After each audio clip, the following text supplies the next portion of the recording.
Bentar, itu sama kayak di sini di studio ini, tapi tahun 2017 bukan sekarang. Oh lah, yang hampir. Iya, awal-awal gue masuk sini kan gitu loh. Nah, yang hidup keran ya di kamar mandi ini nih. Ini kamar mandi nggak berubah dari dulu nih, sama posisinya.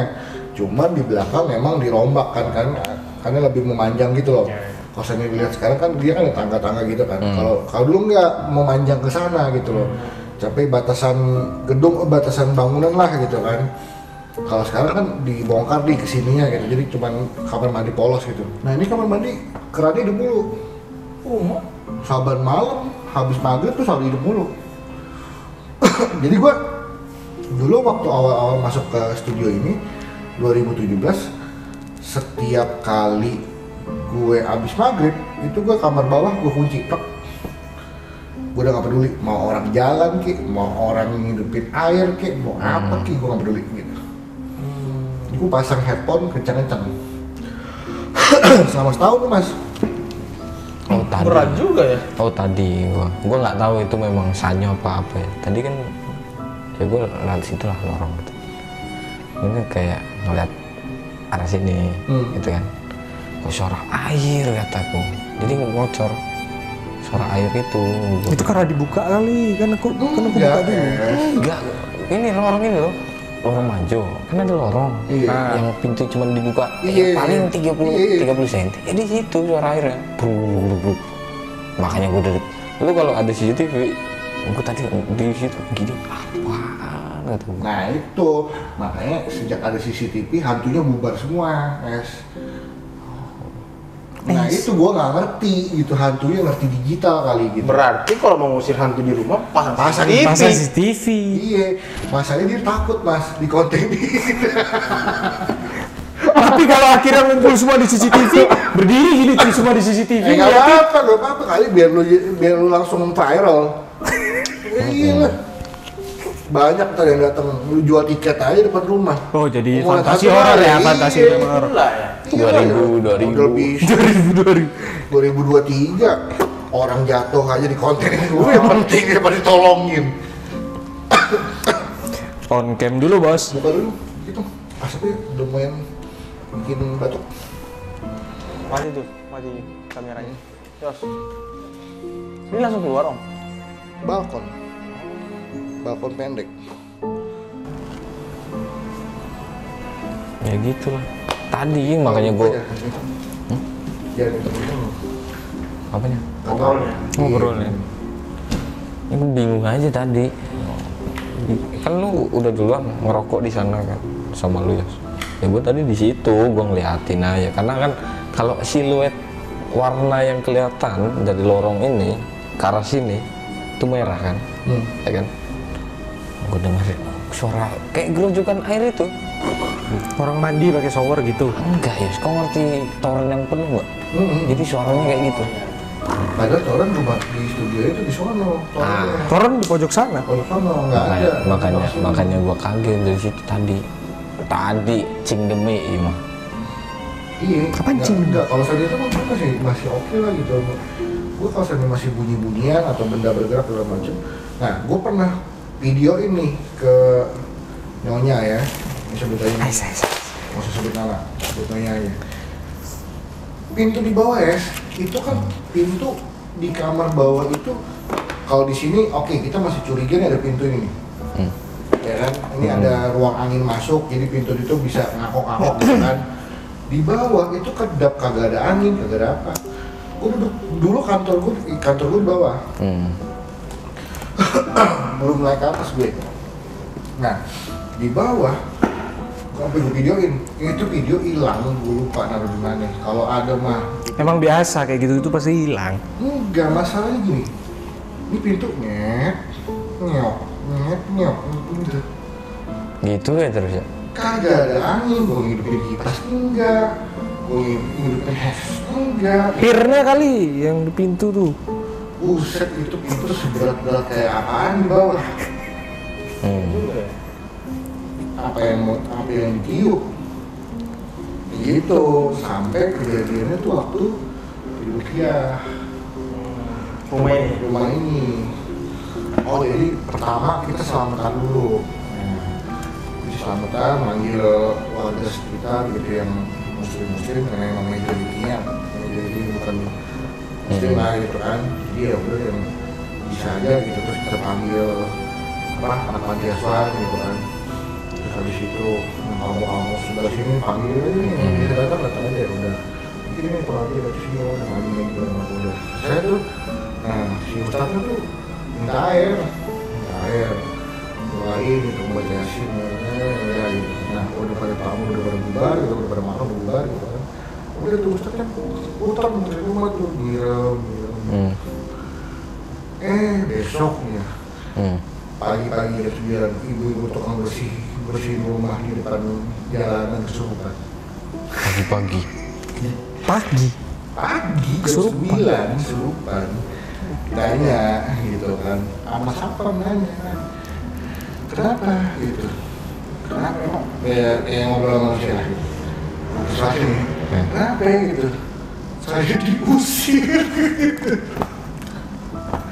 Kecewa juga dia.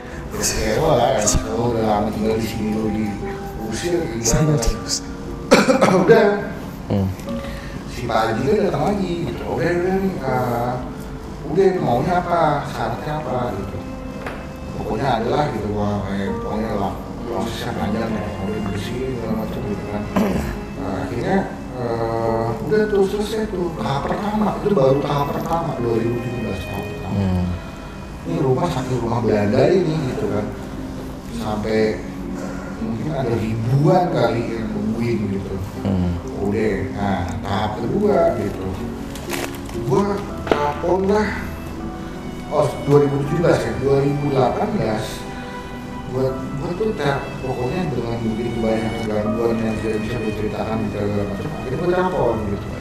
Ada salah satu lembaga yayasan Ruqyah Sunnah di daerah Ciledug. Gue tanya, Pak, kita perlu selamatan nggak usah mas, siapin aja nasi box, kata dia, sumbangin aja ke yang membutuhkan, bagi-bagi aja, nanti setelah mas pagi-pagi sumbangin segala macem, saya siap datang sana gitu. Udah kan, jadi waktu itu kan karyawan masih banyak tuh, gitu kan. Udah kita ini ya gitu. Masalahnya anak-anak tuh juga pada sering hilang barang. Oh, diumpetin. Kunci tiba-tiba di dalam kulkas. Ngapain juga kunci naruh di dalam kulkas kan? Iya. Normal ya kan? Iya, siapa juga yang mau pulang nih, naik pulang gitu kan. Cuma yang pulangnya malah songong gitu, naik CDR. Knalpotnya diganti, knalpotnya belum salah gitu lah gitu kan. Udah itu nggak sekali dua kali tuh dia nemuin kuncinya di kulkas. Orang itu bocah dijailin. Pak mas, dia manggil gue mas ya, mas balik ya gitu. Iya gitu, setengah jam di situ. Nah apa lu katanya tadi mau balik, dari kunci hilang gitu. Nah sekali dua kali kita masih yang oke ya dari gitu. Udah ke 5 ke 6 kulkas lah begitu dong. udah ngerti tempatnya. Udah masih di sana. Cuma posisinya beda-beda, kadang-kadang di freezer. Itu lihat tuh kulkas tuh patah ini tuh gara-gara kita cariin kunci. Nyampe beku. Iya, nyampe beku. Matahin itu dalam gitu, biar itu kunci keluar. Anjir. Berarti kan itu secara logika itu kunci lama dong di kulkas gitu kan. Iya. Ya mungkin enggak kan, itu ada satu. Terus kayak peralatan misalkan kayak kecil pulpen, terus habis itu stabilo kayak gitu tuh, gunting yang paling banyak. Gue lihat kan setiap sudut ruangan gue tuh selalu ada gunting sekarang. Kalau sadar dapur dekat dekat galon, meja makan ada gunting. Itu dulu tuh gunting hilang mulu masalahnya. Jadi disiapin di tiap sudut, kalau hilang pakai ini, hilang pakai. Iya, itu sebelnya gue gitu loh. Lu lihat tuh di kamar mandinya aja ada gunting. Ada orang Di kamar mandi sana juga ada gunting. Kamar gua ada gunting. Pokoknya setiap sudut ruangan, gua nggak tahu ini hantu obsesi banget sama gunting. Mau ngejahit kali. Gua Gue nggak ngerti dia Kayak mau hiburan kan. dia mau jual lagi apa gimana gitu kali ya di pasar pagi gitu kan nggak ngerti juga gue. Besok pagi lagi. Udah gitu. Itu gunting selalu hilang mulu. Itu barang yang paling sering nggak kita temuin. Masalahnya bukan masalah perkara guntingnya. Itu kan gunting kepake kalau daripada ngepak barang segala macam kan. Ya lumayan kepake lah itu barang. Ribet lah kalau hilang Iya, nyari-nyari. Gue tuh sampai sempat berantem sama asisten gue. Lu kali lupa naruh gunting, nggak mungkin mas.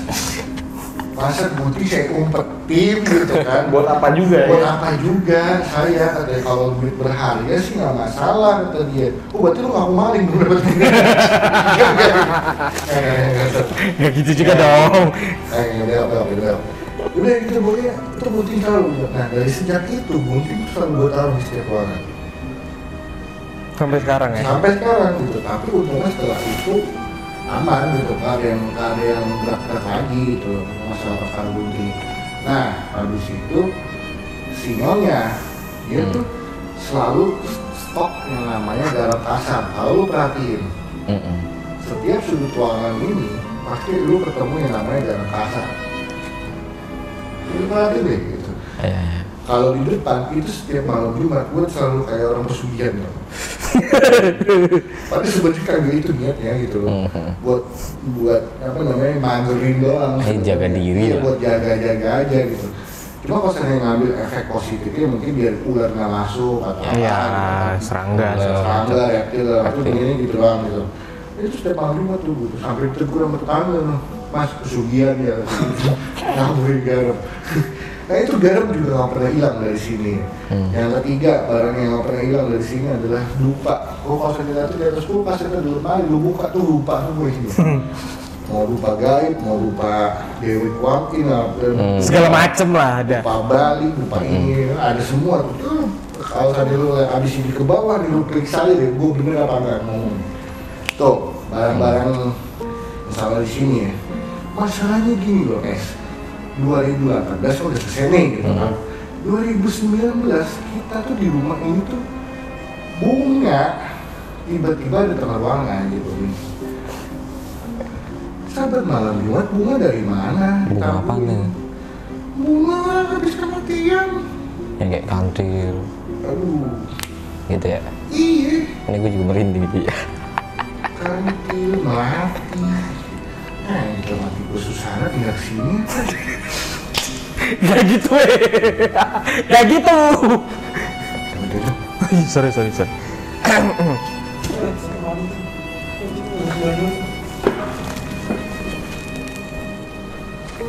Merinding lagi. Mana mencetnya nih Puji ini? Mati. 9 menit. 9 menit. Sama. Iya 9 menit ini. Sama. Nah, itu tuh 2019 itu bunga tuh setiap malam Jumat. Masalahnya setelah itu anak-anak tuh kabur, kagak ada lagi yang mau nginep di sini. Gitu ceritanya. Pada ketakutan gitu loh, nggak ada yang mau. Pokoknya nggak ada yang mau. Iya, gua doang kali sesepuh hantunya di sini kali gitu. Sampai segitunya gitu kan. Setiap malam Jumat, pagi-pagi Jumat gue harus nyapuin ini lagi. Ini neror juga sebenarnya. Karena kan sebelum diusir kan. Nah, mereka ini nggak mau pindah. Enggak, makanya itu ya. Mungkin ada beberapa yang Salah satu opsi enggak, itu. Itu salah satu opsi. Ada juga yang bahasanya kiriman gitu juga ada mas gitu. Jadi intinya tuh silih berganti lah gitu. Nah sampai gua itu ketemu orang kerjanya nukang. Ini orang kerjanya nukang, jadi dia bukan ustadz, bukan yang baca doa gitu. Enggak gitu loh. Penampilannya juga biasa aja, cara gembel, baju kaos sobek-sobek dan macam kayak gitu. Gara-gara dia bikin set di sini. Ngomong, enggak, dia nginep di sini gitu. Jadi pada waktu itu emang gue lagi renovasi balkon. Balkon depan. Gue tuh pindah, sampai akhirnya gue pindah gitu. Gue nggak mau tidur di sini. Pokoknya ini tempat gue jadi kantor aja deh gitu. Rumah, kantor. Gimana ya, lo tau repot lah ngurusinnya 2 rumah gitu pas sekaligus. Udah, nah jadi pada saat itu gue datang ke sini mau ngasih gaji mingguan. Tukang. Jumat, tukang. Jadi si tukang ini kan emang dari Jawa, dari mana gitu kan. Dan mereka nggak pulang gitu loh. Nah nginep di sini lah gitu. Nah malam itu gue tuh ada asisten gue namanya Reddy. Dia di bawah tuh. Nah, dia biasanya kalau misalnya gue belum datang dia belum balik. Biasanya habis maghrib balik tuh. Gue datang sebelum maghrib. Terus gue tanya, ini pendengaran gue doang atau gimana sih kok ada yang bunyiin Yasin di atas? Oh itu Pak Yasin mas namanya, Yasin juga namanya. Pak Yasin bunyiin Yasin. Ya udah betul aja. Siapa yang bilang Pak Yasin mas namanya gitu? Oh itu jago juga mas gitu. Rupanya sih ini udah cerita kali nggak sounding atau gimana gitu. Terus gue tanya, nanya nggak usah rumah? Gue bilang nanya kata dia. Nanya gitu kan. Udah nanya gue. Terus apaan gue bilang gimana jawabannya gitu? Ah biasa aja tuh katanya gitu. Biasa aja. Iya buat lu biasa aja, buat saya kan iya. Gitu. Buat dia udah biasa, terbiasa. Ada salah satu titik skeptis gue tuh luntur. Asal lu tahu, kalau sendiri nanya skeptis gue luntur dari mana itu gitu loh. Pas ngurusin rumah sampai 5 tahun, enggak 4 tahun deh. Udah, gue bilang, Pak Yasin, kan di sini lagi ada berenam. Kapan ya, gue bilang, gue nggak mau ganggu yang lain karena gue takutnya kalau seandainya yang lain pada tahu kena suges gitu kan, kenapa gitu kecelakaan, gue lagi yang nibarinnya gitu loh. Tadi mas gitu kan, si Eri ngomong, tadi mas gue cari cara deh gitu, biar ngomong nih gitu. Udah, nah habis itu hari Sabtunya kebetulan habis terima gajian pada pulang semuanya, Pak Yasin doang tinggal di sini. Pas banget dalam hati gue gitu. Ya, tapi kan seminggu kemudian ya. Baca udah langsung gue datang sini, baca ngobrol. Pak gue bilang, ini rumah ini gimana segala macem.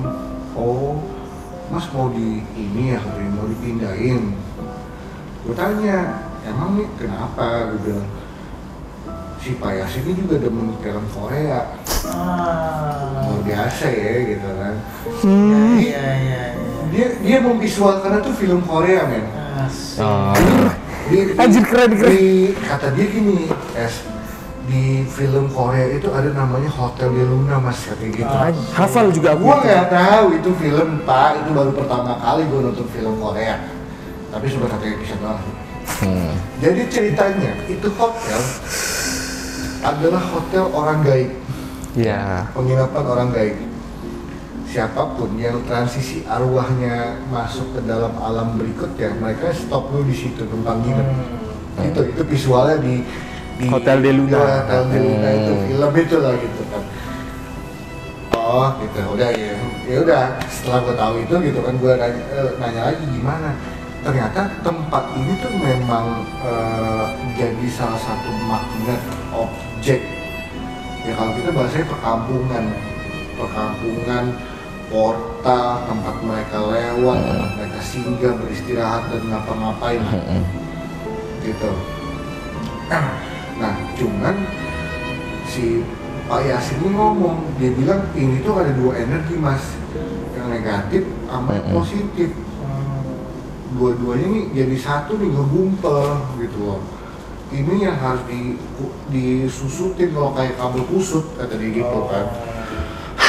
Udah semraut lah ya. Iya biar nggak semraut, karena dengan si semraut ini tuh yang bikin tim gue pecah, panas, berantem mulu. Gue dulu tahun-tahun pertama sama si Nyonya tuh kalau masalah ribut kebun binatang tuh udah biasa. Kita bahasanya udah bahasa kelas ekstrim, demon dan iblis dan teman-temannya gitu loh. Dajjal lu gitu misalnya gitu lah bahasanya. Gitu. Perumpamannya. Gitu. Bahasanya gitu. Nah dari situ gue ngomong apa ya gimana ya Pak, cara ngeberesin ya Pak. Dari mas katanya gitu kan, saya bantu deh kayak gitu. Nah nanti gue kalau udah ngomong bantu ini berarti ada cewek Iya. ya gitu kan. Gue tanya, mas pak berapa pak gitu kan. Enggak, saya nggak minta apa-apa katanya. Tapi saya nanti minta anterin pulang aja ke bus. Minta anterin pulang ke bus, katanya mau pulang dulu. Tapi, nah dia itu balik ke kampung, hari Rabu balik lagi sini. Tapi minta izin gitu, biar nggak kelihatan sama teman-temannya pada saat hari Senin datang semuanya ke sini tuh nggak kelihatan dia pulang gitu loh. Udahlah kita bikin skenario bla. Jadi dia balik tuh ke kampungnya tuh mana? Lupa gue. Pokoknya ada alat. Gue sampai sekarang masih nyimpen di alamat Google Map gue. Bentar ya, gue penasaran. Alamat Pak Yasin. Alamat Pak Yasin. Di Google Shape. Iya ada Google Location. Bentar, ini nggak apa-apa. Udah nggak panjang. Nah, jadi udah nih hari Minggu dia pulang, Rabu dia balik lagi. Gua nggak tahu dia balik itu ngapain. Iya. Nah, gua baru berapa tahun kemudian gua baru sadar gitu loh. Oh ternyata dia balik ada sesuatu nih gitu loh. Ada tujuannya nih. Itu mau habis tuh. 1 menit stop aja lah. Biar sama itu di sebelah itu ada juga guys. Kayaknya sama barangnya. Sama.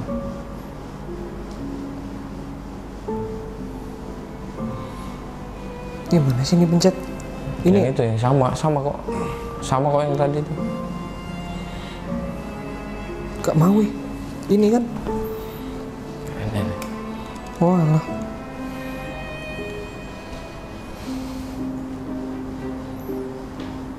Pak Yasin. Boleh juga Pak. Udah. Ada tombol kayak gitu ya. Aman. Udah, kedip. Pak Yasin.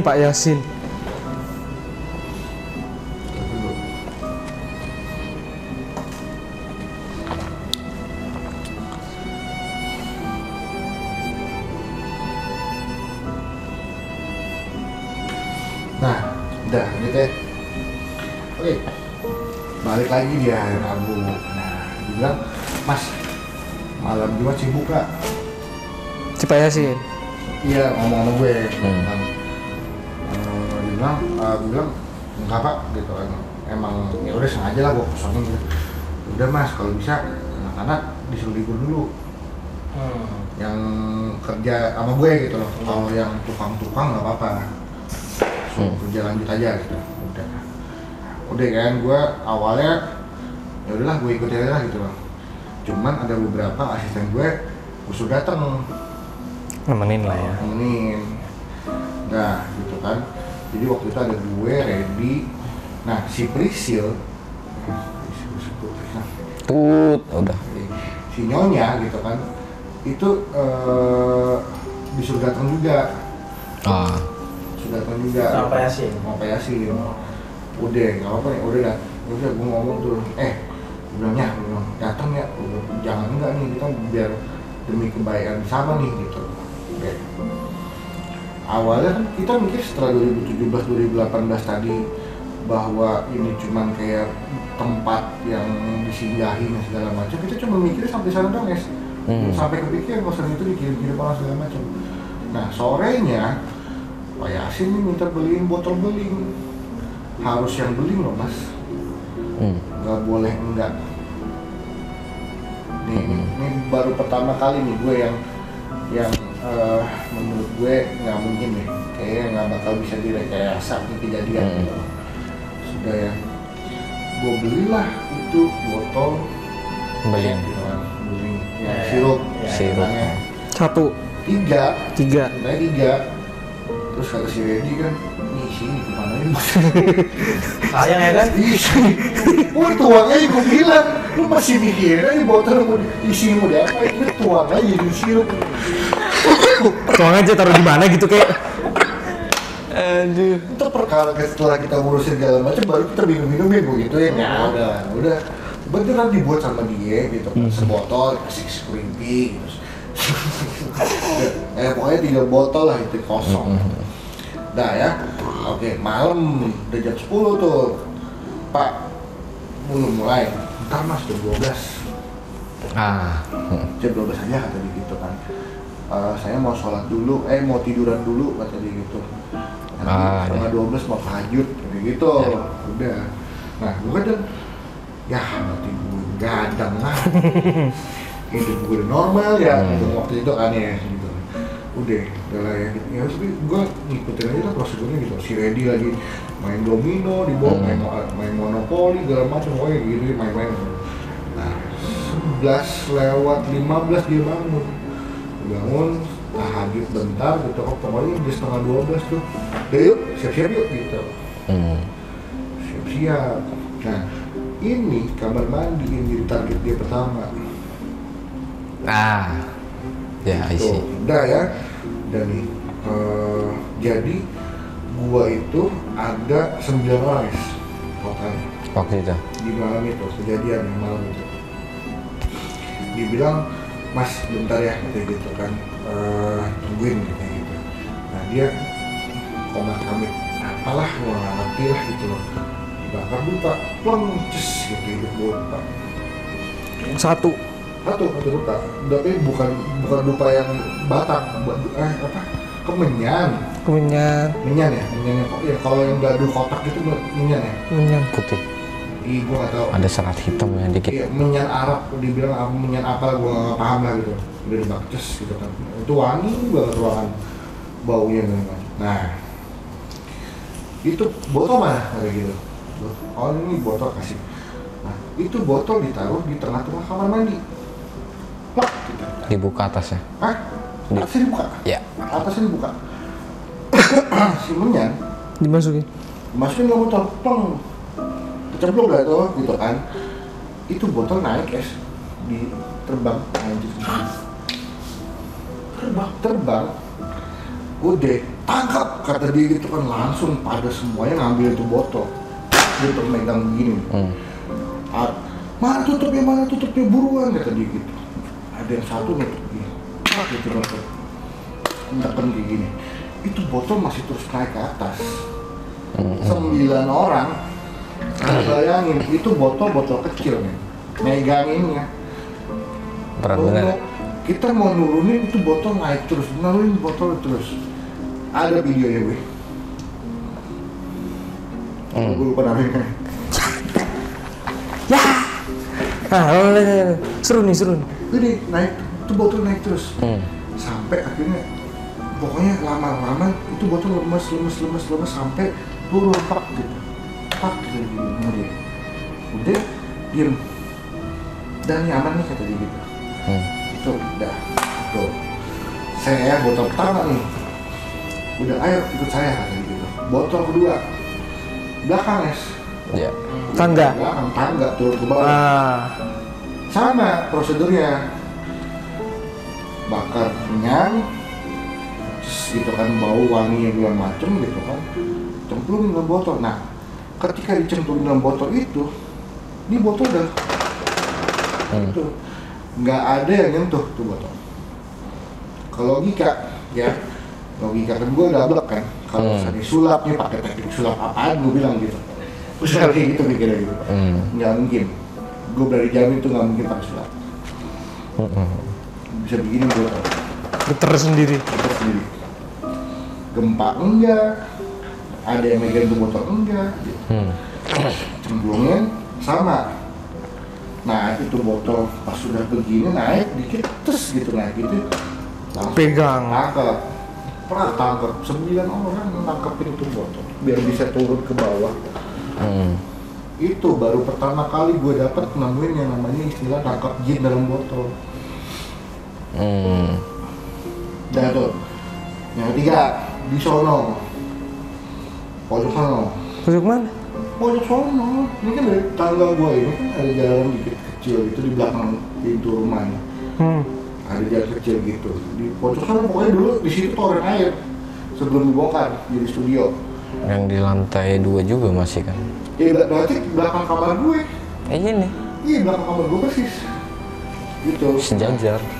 di situ tuh lebih ekstrim. Masalahnya dengan lokasinya yang sangat sempit, torennya besi-besi semua. Gue tuh yang gue takutin tuh kecelakaan, men. Iya masuk. Kegesek, gue aja kena di sini baret sama paku kan gitu, karena yang lokasinya agak lumayan tricky gitu. Cuman gimana? Tok tangkep, udah sama prosedur sama lah. Botol naik belum tangkep gitu, udah selesai gitu kan. Jadi dia ada satu yang ketangkep, hilang. Yang lu bilang waktu itu yang bentuknya bayangan sat-sat itu yang kagak ketangkep. Nih. Dan itu sampai sekarang masih ada di rumah ini.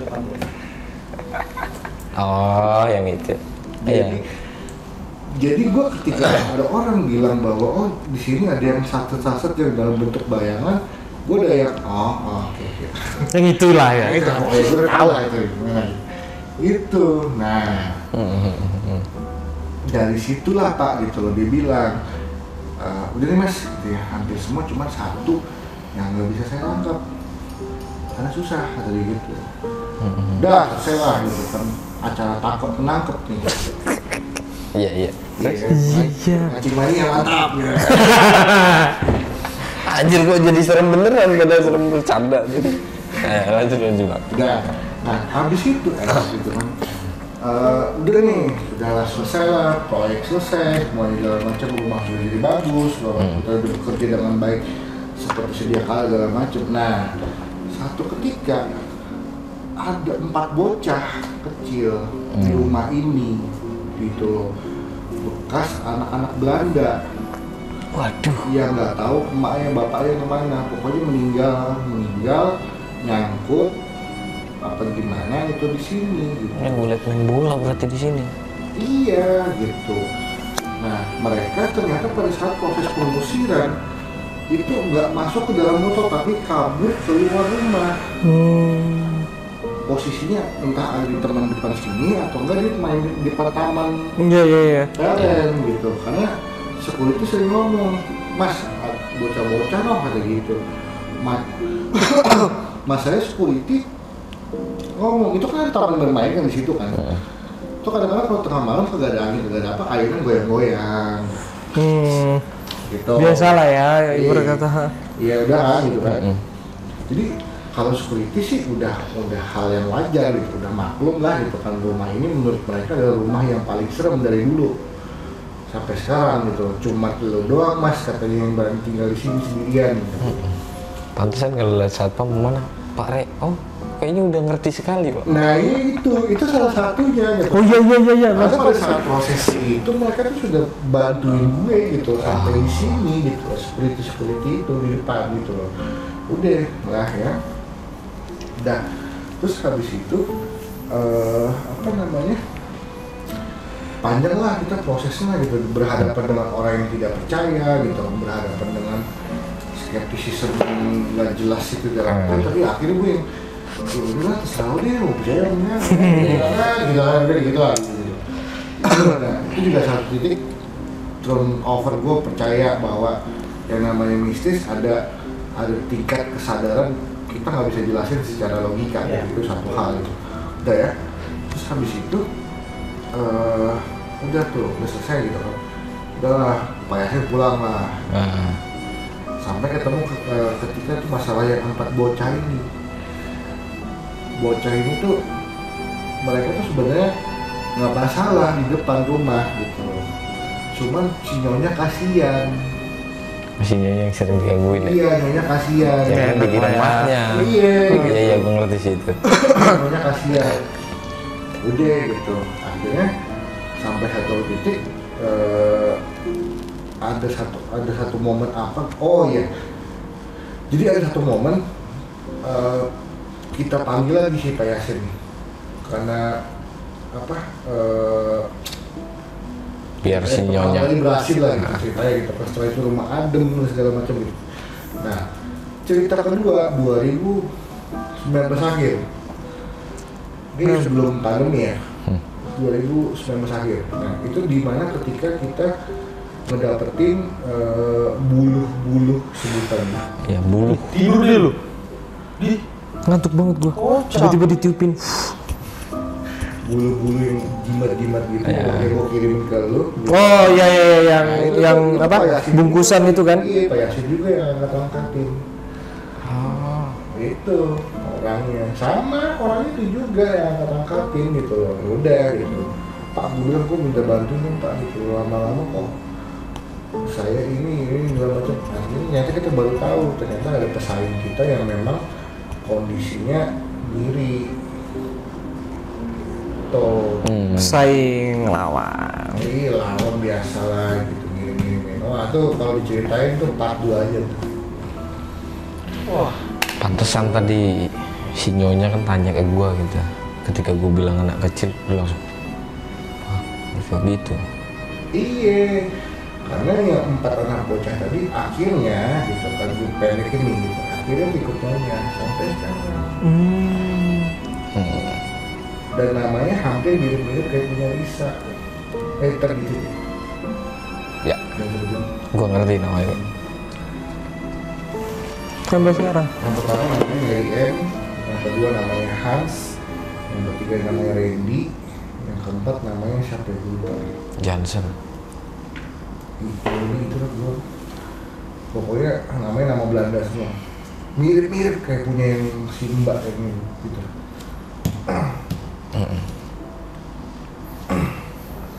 Nah kalau yang si N itu kayak anak cewek sekitar umur 8 15. tahun, Ya. masih muda tapi pendiam gitu. Nah yang bandel yang si Hans ini Jahil. jahil minta ampun. Jadi apapun orang bikin konten segala macam dia selalu nongol. Tadi main bola, dia mau dia ini segala macam. Nah cuman kalau sama si nyonya kerjaan dia tuh minta es krim sama susu. Jadi kalau Priscilla lagi kalau nyonya lagi iseng ya tuh susu. Kita nggak pernah kehabisan stok susu es di sini. Es lu buka aja kulkas di dalam. Iya. Kulkas mau ada susu yang Indomie yang sekecil-kecil gitu. Mau ngapain juga kita minum susu kalau sudah kita habis. Tinggal mati kan udah. Itu susu tuh sebenarnya buat dia. Jadi kalau saya ke Tojo sini plak gitu kan. Itu malam-malam itu netes. Netes. Nggak ada dia apa-apain, itu netes sendiri. Entah subuh tuh susu udah habis ya. Atau setengah ya. Gitu. Itu salah satunya gitu. Bocah-bocah itulah gitu cerita. Itu baru bocah-bocah. Nah kejadian yang Pak Yasin dengan dia nyabutin di bak. Makanya gua nggak pernah naruh lagi bambu-bambu kuning.